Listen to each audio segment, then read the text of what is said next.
As you know, we're seeing a lot of pushback, and rightfully so, to the DOJ ordering the FBI to investigate threats against school boards by parents protesting the use of critical race theory in schools. The National School Boards Association wanted the term domestic terrorism to be used in these investigations as well. That's right, targeting parents.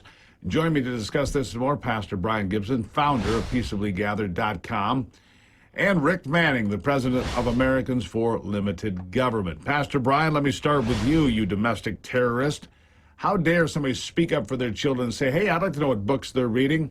According to Terry McAuliffe, running for governor in Virginia, parents shouldn't have any of that. No need to know anything. We got this, they say. Parents butt out. What do you make of all of that?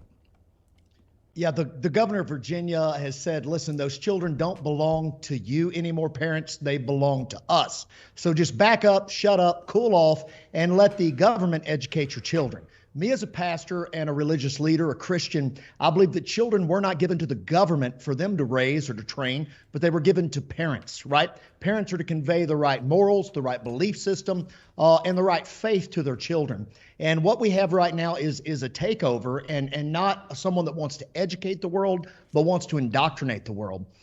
So I could see at any moment people like this governor and people like Merrick Garland may show up at your school board meetings with handcuffs, bear mace, and FISA documents.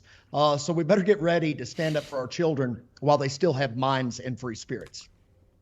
Bear mace and FISA documents.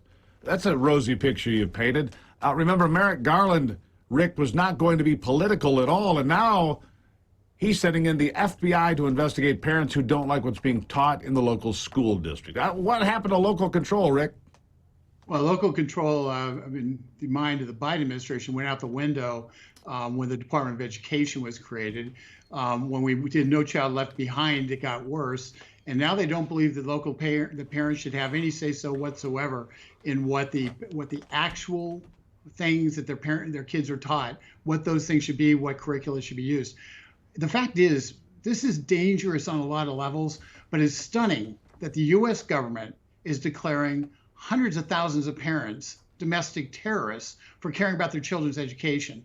And unless Congress stands up and pushes back against the DOJ on this, this is just the beginning of the wholesale kind of speech thought attack by the Biden administration. We have to stop it. And oh, by the way, your local school board, tell your local school board members that not a single dime should go to the National School Board Association, which was the catalyst for this. And tell that to your county commissioners also. They fund the schools. Let's defund the National School Board Association because they're the ones who are the catalysts for this egregious act against the American people.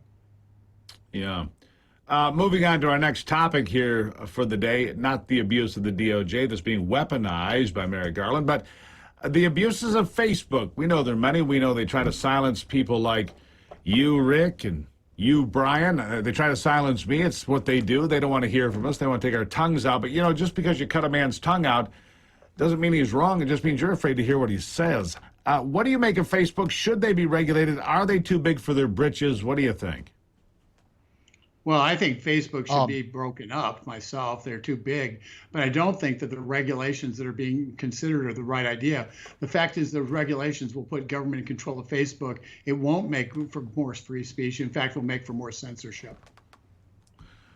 And Pastor Brian, bring us home. What do you think of all this? I mean, we've all seen it. We've seen a pastor who gets, dragged out of his church because he violates the COVID rules in Canada. We've seen people that get shut down. We see that administrative courts take over from where legal courts should be. And the Facebook people continue to cheer all of this. They cheer it for the left, but somehow those on the right, they say, hey, that's wrong, or I don't know that COVID should be treated this way, or I don't know what happened in the election. Silenced. Bring it home. Yeah, the Facebook world and the Facebook whistleblower right now, this woman is calling for more regulation and more lockdowns and more coercion against the First Amendment. I think this is a smokescreen. They want to continue to silence the right. They want to continue to silence traditional American thought and Christian values in America. And I think Facebook is evil. Needs to be. Obviously, they're no longer a platform. They're a publisher. and they need to be broken up. And what really needs to happen is all this money funneled to all of our representatives, everyone out there through the lobbyists for these people. That needs to be stopped. And we need to have a free platform we can speak from. Unless they're that, they need to be classified as a publisher, and the protections need to be taken away. There's no question. You're exactly right on everything you said. Rick Manning, Brian Gibson, basically, I appreciate you all being here every day. Thank you so much. Very simple. We'll see you all again soon. Still to come, we'll have more on America's Voice Live, including the short-staffed 911 call centers. You don't want to call 911 and say, hey, can you hold, please? Really? We'll talk about it ahead on ABL.